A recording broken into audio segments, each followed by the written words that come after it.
what I am trying to present here, I am trying to give you a grasp of the under the hood of the system, like in the symmetrical level, in such a way so that we can think about what is happening under the hood inside this protocol.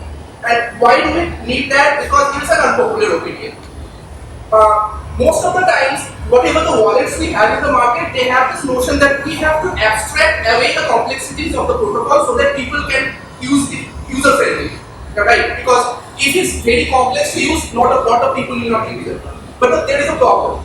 So the concept that the term that people use is called idiot proof. Okay, but there is a limit up to which you can go idiot proof. Okay, and because this system is such a fundamental change of how we used to do money and how we used to do finance, I think there is a certain limit. उसके नीचे आप idiot proof नहीं हो सकते because you cannot be idiot about everything. Right? For example, if you are idiot about your car keys, you will lose it. If you are idiot about your purse, you will lose it. If you are idiot about your door lock, somebody will break into it. So there is some things that are fundamental that you just can't be idiot about, and in Bitcoin there are two such things that you just have to know. One is the private key and another is the UTXOs. The private keys are associated with your ownership of this digital asset and the UTXOs are associated with the privacy. So all of you might be aware that the privacy feature in Bitcoin is very bad. So it's an open transparent ledger and there is no privacy. And the way we do privacy right now in Bitcoin is trying to do lots of various games with this thing called UTXOs. So if you are not aware about your UTXOs, you cannot have reasonable amount of privacy. So that's why I want to achieve here. So after this talk, you should be able to have at least a grasp picture in your mind how to think about your UTXOs, how to think about your privacy. And we'll look into some cool features that this thing provides that Bitcoin started for the smart contracts. So let's start. So we all know what a blockchain is. It's a glorified linked list, right? It's just a block of data. It has two parts, a header and a body. The header is some metadata that has things like the difficulties, the weights, the timestamp, the hash of the block, the hash of the previous block. The hash of the previous block is kind of like a pointer to a previous block. So every block has a pointer to its parent, which has a pointer to its parent, which has a pointer to its parent. That's how it forms a chain. And that way it goes all the way back to the genesis block. So there are miners. Miners invest some amount of computational energy and cost into this system. So every block has an associated cost with it. As the blocks gets deeper into the chain, the amount of cost gets increased, and so after a certain point, the cost is so huge that the economical rational actor will not try to attack the system, and voila, we get immutability. Right? So that's how fundamentally how the blockchain thing works. But we want to go deeper into it. We want to look into the block bodies. So what's inside the block body? The block body is basically a list of transactions. It's just nothing else, just transactions one after another. And how does a transaction look like? A transaction looks like this. So whenever I say transactions or UTXOs or any kind of items, imagine in your head these are some kind of abstract objects, which is a thing, which are made of various different other objects. Okay, so for example, a transaction is an object which is made of certain things. The first part that comes is a transaction version number, not important for our conversation right now. The last part that comes is a lock time, which is used to lock a transaction inside a blockchain such that a transaction cannot be spent until this time has passed. Okay, so this is also used for other cool things. One example is lightning transactions.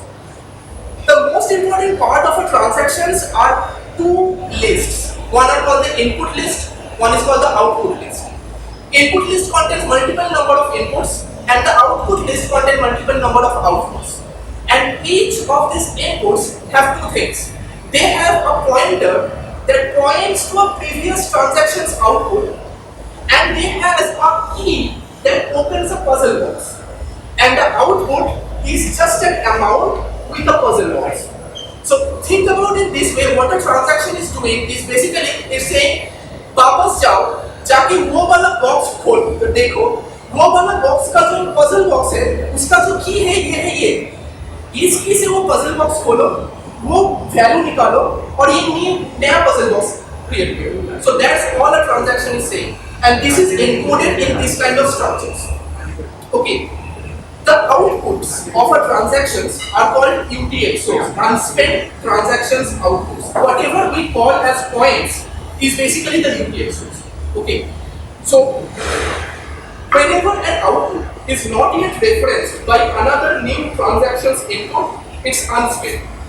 So that's why we call it unspent transaction output.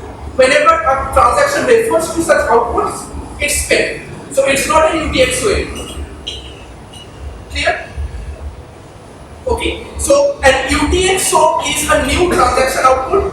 As long as it's not being referenced by another transaction's input, it's a UTXO. It's unspent transaction output. The moment it is referenced by some another transaction's input, it's now spent. So it's not a UTXO anymore. That UTXO is gone. Okay. Gone in the sense like the protocol doesn't track that output anymore. It just forgets about it because it's just spent. Okay. So that's the form of a transaction structures.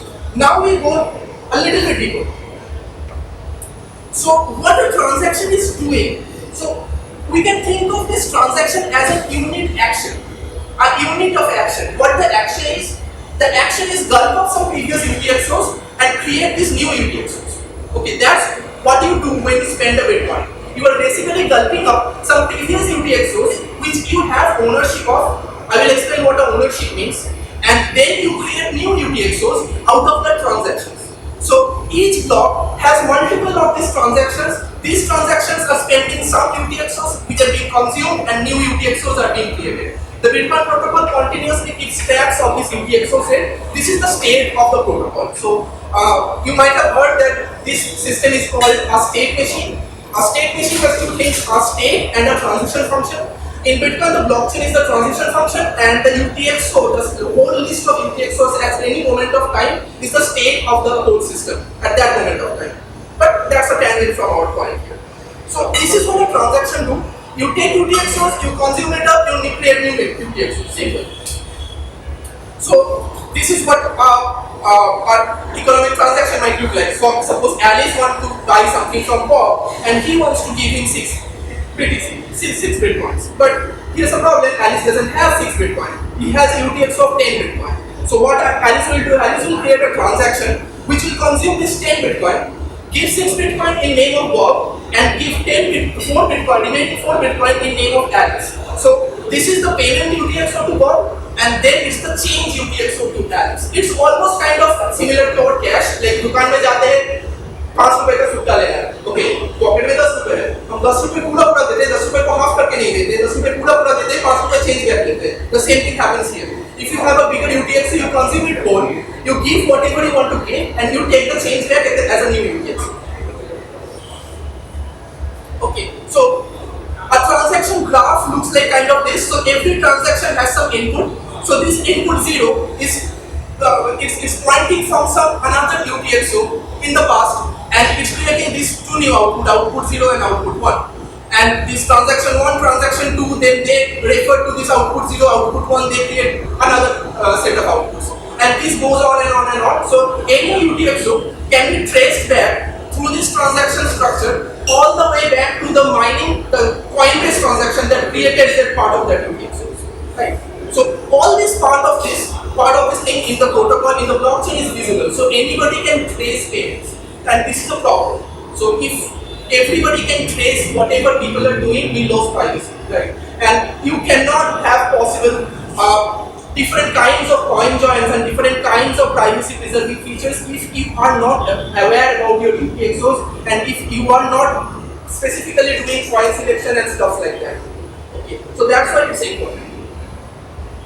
So this UTXO model is kind of feels like the cash model, and they may also have the another kind of model, the account based model, जैसे हम लोग bank में transaction करते हैं. There is no concept of change in bank accounts, right? So there is a full number. Whenever you want to pay something, you deduct that payment from that full number. So Ethereum works like this account-based model. Bitcoin took this UTXO model. There are reasons between those, and there are trade-offs between those two things.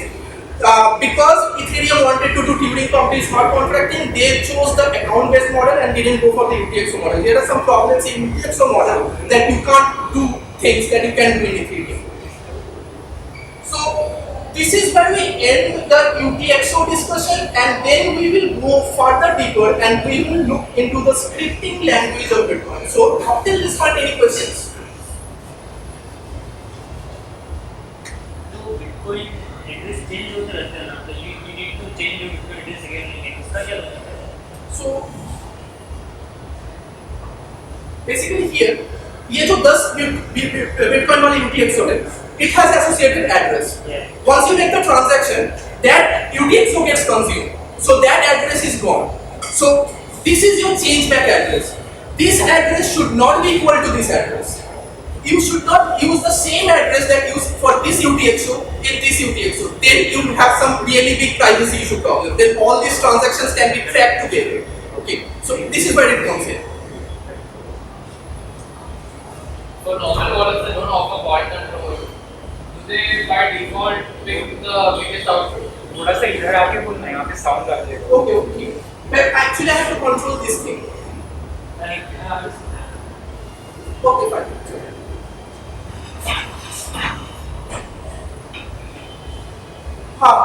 For wallets that don't offer point control, do they by default select the highest output in your wallet? Like No, there are different algorithms how they select those UTXOs. So they mostly optimize for the less number of UTXOs you can make a payment for, because that's how you reduce your fees. So that's what the most algorithm used by the present wallets today.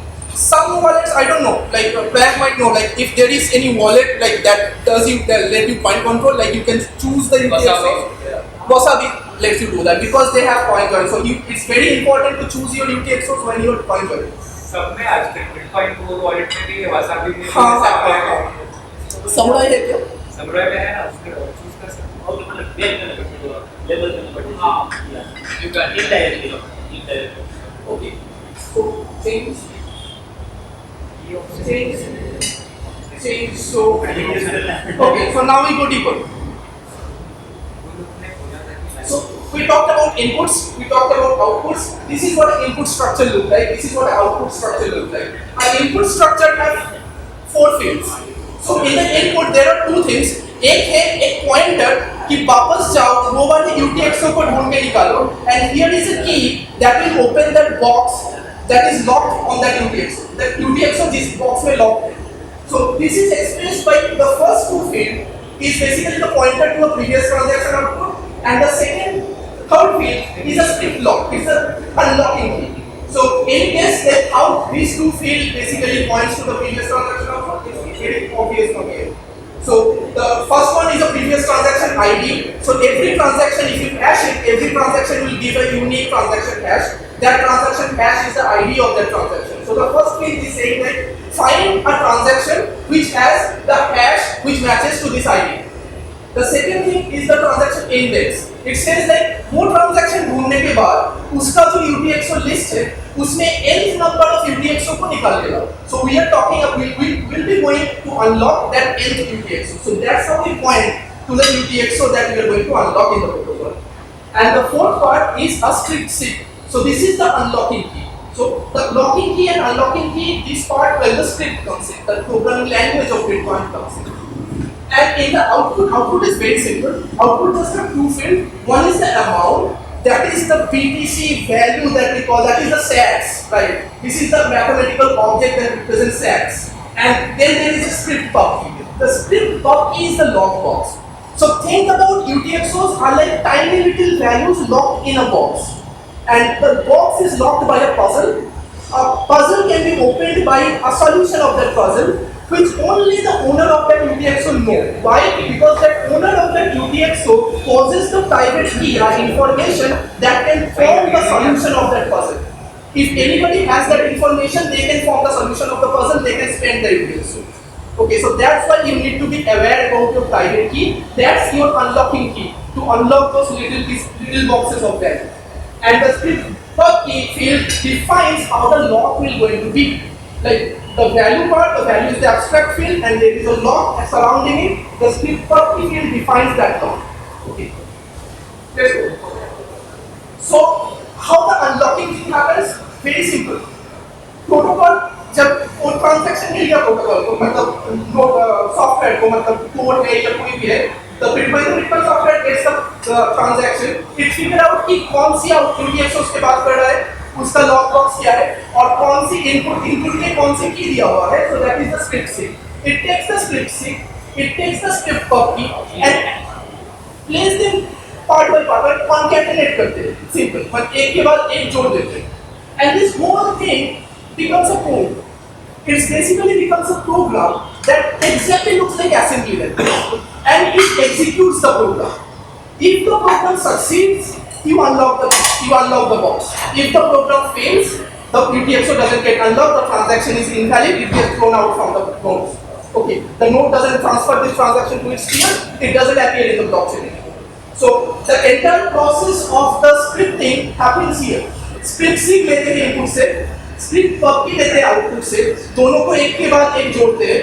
That becomes a kind of program, and then you try to execute that program. If execution succeeds, voila, you open the box. If execution fails, you can't open the box. That's an invalid transaction. So let's go. So here's the Bitcoin scripting language. It's a stack-based Fortnite TV incomplete programming language written in reverse polish notation. So that's a mouthful.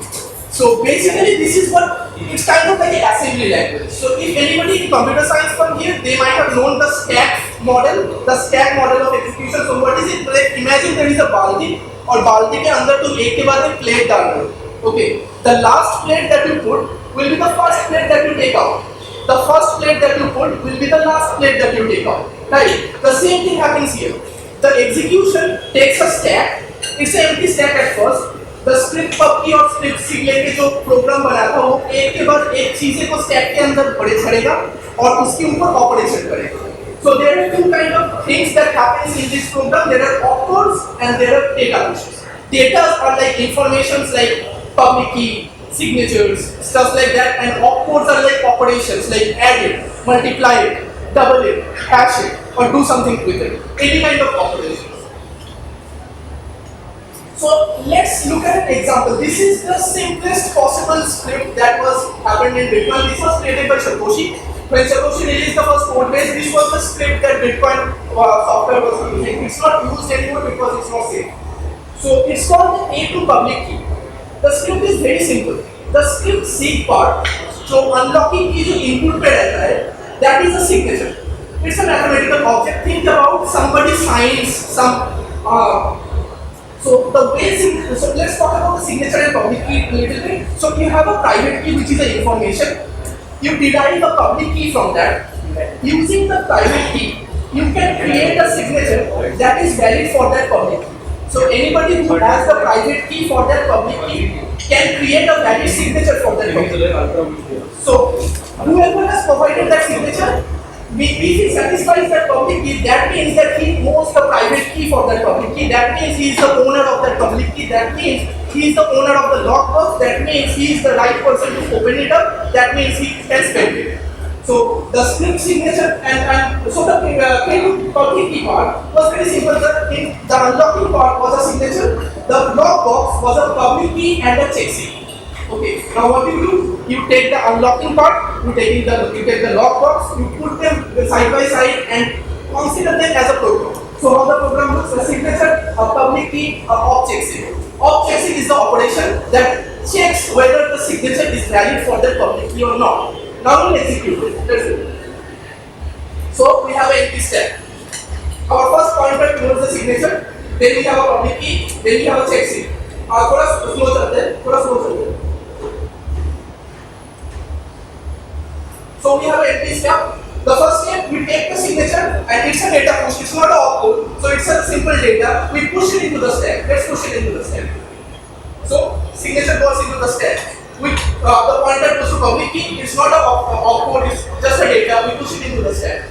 Now the pointer goes to object seek. It's not a data. It's an opcode. Now this object seek says take the first two items in the stack. Consider the first part as a public key, consider the second part as a signature, and check whether the signature satisfies the public key or not. The object seek will return true if it satisfies, will return false if it doesn't. So when the object seek operation is in, if the signature and the public key is right, so basically the pseudo code is like this.